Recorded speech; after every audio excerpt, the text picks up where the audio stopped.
సరే వీళ్ళందరూ మీరు చూస్తే ఎంత పెద్ద పెద్ద హీరోయిన్స్ మధ్యలో నేను కూడా ఉన్నానంటే అది ఓన్లీ నా టాలెంట్ ఒకటే కాదు, దేవుడి బ్లెస్సింగ్స్ కూడా. నేను కూడా అంటే ఏంటి అసలు వాళ్ళకి వచ్చిన కన్నా మంచి మాస్టర్ పీస్ హిట్లు మీకు వచ్చాయి. అదే ఒక మిస్టర్ పెళ్ళం కానీ ఒక శుభలగ్నం అంటే మంచి క్యారెక్టర్స్ చేశాను నేను.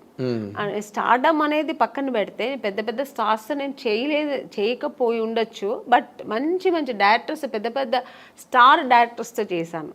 అవును.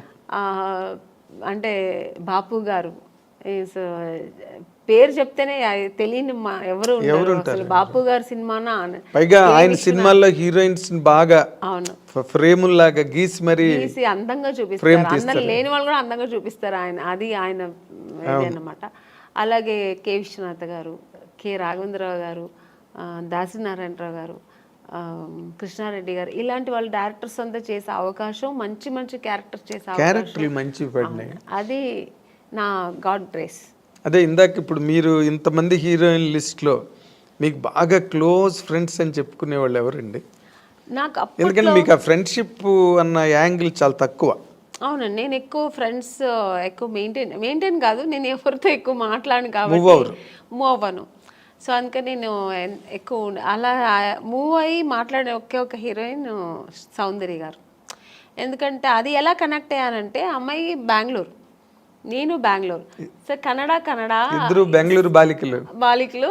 తర్వాత ఆ టైంలో మేము దగ్గర 3-4-5 పిక్చర్స్ కలిసి చేసాం మేము. సో చేసినప్పుడు అన్న చెల్లెలు, అమ్మ దొంగ, ఇలా చేసామన్నమాట. అది చేసినప్పుడు మేమిద్దరు ఆల్మోస్ట్ మా కాంబినేషన్ ఉండేది. ఇద్దరు పక్కన పక్కన కూర్చొని, ఆ అమ్మాయి కూడా ఒక కిడ్ లాగే, ఇంకా వేరే ఏం ఉండదు ఆలోచన.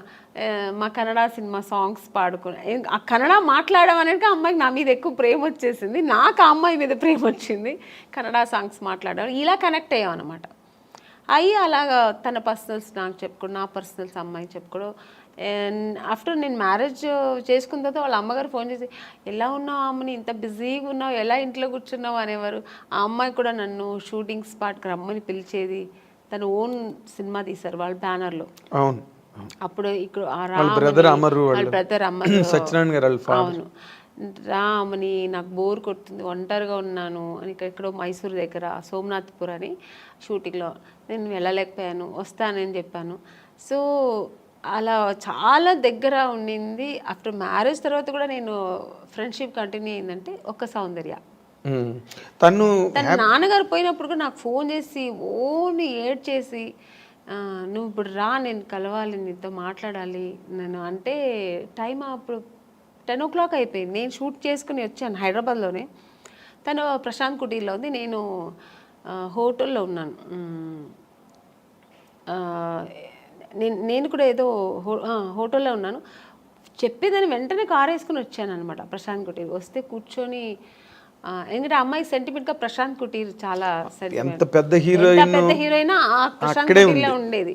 మేమందరూ కూడా ఒక స్టేజ్ వచ్చిన తర్వాత హోటల్స్ మారాము. అమ్మాయికి అసలు మారలేదు, ఆ రూమ్ మారలేదు, ఆ ప్రశాంత్ కుటీర్ని వదలలేదు. అంతే వెజిటేరియన్ ఫుడ్. అవును, ప్రశాంత్ కుటీర్ బాగుంటుంది. అది ఒక ఈ హోమ్లీగా ఇల్లు అట్మాస్ఫియర్ ఉంటుంది. సో అక్కడ వెళ్తే అసలు నన్ను హగ్ చేసుకుని బోర్ ఏడ్చేసింది, చిన్నపిల్లలాగా ఏడ్చి. మా 4 పిల్లర్స్లో ఒక పిల్లర్ వెళ్ళిపోయారు నాన్నగారు, నేను అమ్మ ముగ్గురే ఉన్నాము. అమ్మని అని ఏడ్చి, అన్నాను ఏదున్నా ధైర్యంగా ఫేస్ చేయాలి, నువ్వు నేను తనకు ధైర్యం చెప్పింది, నేను అమ్మాయిలాగే. కానీ ఆ టైంలో అలా ఒకరికొకరు అందరు చెప్పుకొని అంత క్లోజ్ ఉండేదన్నమాట అమ్మాయి. కానీ మరి అమ్మాయి పోయింది అలాగా, అప్పుడు అసలు నేను షూట్లో ఉన్నానండి. అప్పుడు కూడా ఆ టైంలో షూట్లో ఉన్నాను. నేను చెప్తే నేను నమ్మలేదు.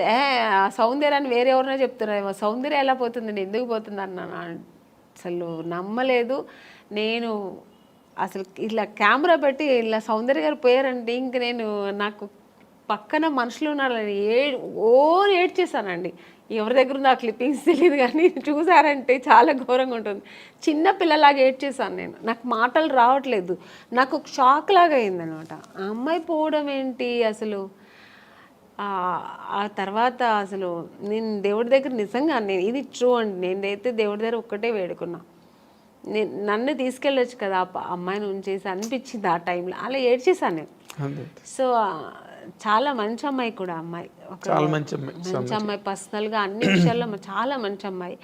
ఆ టైంలో అలా ఫీల్ అయ్యాను అనమాట. ఇప్పుడు ఆ అమ్మాయిని తలుచుకున్న రోజు ఉండదు నాకు. ఎప్పుడైనా సినిమాలు వస్తే తన సినిమాలు చూస్తుంటే ఏడుపు వచ్చేస్తుంటుంది. నేననే కాదండి, అందరికీ సౌందర్య అంటే చాలా ఇష్టం. చాలా ఇష్టం. ఎందుకంటే అమ్మాయి ఎప్పుడు ఎవరిని ఒక్క మాట కామెంట్ చేయడం కానీ లేకపోతే ఇంకోళ్ళని క్రిటిసైజ్ చేయడం కానీ ఏమి ఉండదండి, ఆల్మోస్ట్ మీలాగే. అవును. మీ ఇద్దరు కనుక త్రాసులు వేస్తే అలాగే మంచి మంచి క్యారెక్టర్స్ చేసింది, మంచి క్యారెక్టర్స్ ఆర్టిస్ట్, ఒక అమూర్ లాంటి సినిమా చేసింది, మంచి మంచి సినిమాలు వేసింది అలా. కానీ అమ్మాయి ఒక మంచి లైఫ్ చూడలేకపోయింది కదా అనిపించింది. వాస్ షీ హ్యాపీ అండి బిఫోర్ మ్యారేజ్ ఆల్సో? హ్యాపీ అండి అమ్మాయి. చల్లిమ యాక్చువల్గా అమ్మాయికి అలా ఉండడం ఇష్టం, సినిమా ఇంట్రెస్ట్ తక్కువ అండి. తను నాన్నగారు చెప్పారని హీరోయిన్ అయింది, కానీ తర్వాత తనకి ఇంట్రెస్ట్ వచ్చి తర్వాత చేసింది, అది వేరు. తన ఇష్టం ఏంటంటే మామూలు మన ఒక లైఫ్ ఉంది కదా, మ్యారేజ్ చేసుకోవాలి, మనం మామూలు ఒక సామాన్యులు మనుషులాగా ఉండాలని, హౌస్ వైఫ్ లాగా మన అందరిలా ఉండాలని చాలా ఇష్టపడేది నాకు తెలుసు అమ్మాయి. అలాంటి ఒక లైఫ్ ఆ అమ్మాయి అనుభవించకుండా వెళ్ళిపోయింది. సినిమాలో ఒక అంత ఎదిగిన అమ్మాయి ఒక పర్సనల్ లైఫ్ అనుభవించకుండా వెళ్ళిపోయింది అనేది తలుచుకుంటే చాలా బాగా. అదే జగపతి బాబుని చేసుకుంటుందని ఒక టైంలో లేదండి, అసలు ఆ జగపతి బాబు గారికి ఆ థాట్ లేదు. ఆయనకు ఆల్రెడీ మ్యారేజ్ అయ్యి పిల్లలు ఉన్నారు, ఆయన అలా లేదు. జగపతి బాబు గారికి సౌందర్య అంటే రెస్పెక్ట్, అట్ ఎ టైం ఆయనకు చాలా ఇష్టం కూడా అమ్మాయి అంటే. ఆర్టిస్ట్గా మంచి ఆర్టిస్ట్, వాళ్ళు బ్యానర్లో చాలా చేసిన సినిమా 2-3 సినిమాలు ఏదో చేసింది అనుకో. సో అంతే తప్ప అలాంటివి లేదు. సౌందర్యకైతే అసలు ఆ థాటే లేదండి, అస్సలు లేదు. మీకు ఆ థాట్ ఉంటే ఆ అమ్మాయి, ఎందుకంటే వాళ్ళ అన్నగారు చెప్పిన అమ్మాయి అబ్బాయిని పెళ్లి చేసుకుంటుంది. వాళ్ళ అన్నగారు చెప్పారని ఆ అమ్మాయి చేసుకుంది. వాళ్ళ అన్నగారు చెప్పి ఏ మాట, నాన్నగారు ఉన్నంత వరకు నాన్నగారు మాట వినేది. చిన్నపిల్లలాగే అండి వాళ్ళ ఇంట్లో. నెక్స్ట్ అమ్మకి కూతురులాగే ఉండేది తప్ప చెల్లెలాగా ఉండేది కాదు.